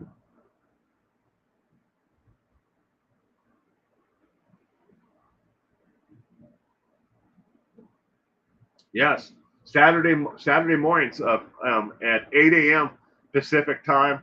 So that would be 9 Mountain. That'd be 11 o'clock on the East Coast. We do Coffee Brew, which is a coffee show. Now, I didn't do one yesterday because yesterday I decided that I was going to take the entire day and just spend it with my daughter. I took her shopping. Wallet was crying yesterday. And then I took her. Then I took them all out to dinner with my daughter, my niece, my nephew, my sister, my son, my mother-in-law, my father-in-law. I'm missing someone because there were 8 of us. I took them all out to a sit down. I wouldn't call it fine dining, but upper scale restaurant. And let's just say that my tip was about 200, just my tip. Yeah. My wallet was crying yesterday by the time I got home. But, you're only 26 once. And my daughter has, she deserves to be treated well. She's had a hell of a year. Give you a little bit of quick background on my daughter this past year. She had COVID, and then her and her friend were in a rollover car accident. They got T-boned, and that messed her up physically. And that, she's been off of work pretty much since then, but she's still going to physical therapy and trying to get better from that. That was a fun phone call. I was on the golf course when my wife called me to tell me that my daughter was just in a T-bone rollover accident, and that she was on, in direct, transport at the time to the hospital. Holy shitsel, yeah, right. Vote for Will. But she just had let's just say she had a hell of a year. And that's why I wanted to make, at 26, it's not like, sweet 18 or, your 21st or whatever. But she deserved it, to have, someone treat her. And I'm dad. I'm still here and still love him. You don't want to just give birth to them, raise them to adulthood and stop loving them. You still got to love them and take care of them and kiss their boo-boos and, and say, hey, it'll all get better and help them along the way. Just like I do for my son, who, in case you don't know, is 7. He will be 8 in July. Yeah. A couple of years in between them. Just a couple. My friend's daughter got her elbow dislocated today by her dog that was on a leash. Oh, jeez.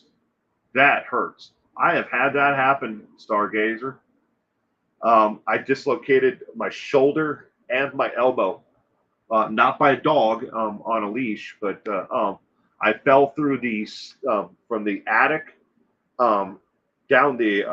Well, I was trying to go out on the ladder from the attic opening, but the ladder slid away, and I tried to reach up and grab the rafter to brace myself, and I ended up hanging there by my arm, and it dislocated my shoulder and my arm. That hurt like a living. Oh my gosh. Next to a fracture of a rib, that's probably one of the most painful things that I've ever done to myself. Had to go to the hospital, get it set back in place, and she's like 24 years old. Ew. My friend's daughter got her. I just read that. Why am I reading it again? I don't know.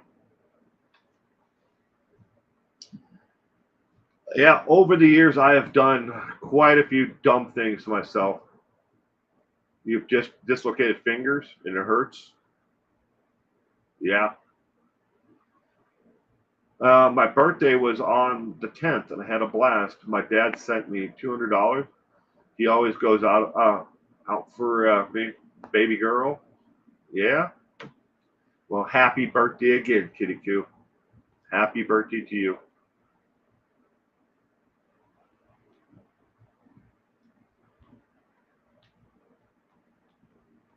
For those who are on the email list for trivia subject, you will get it.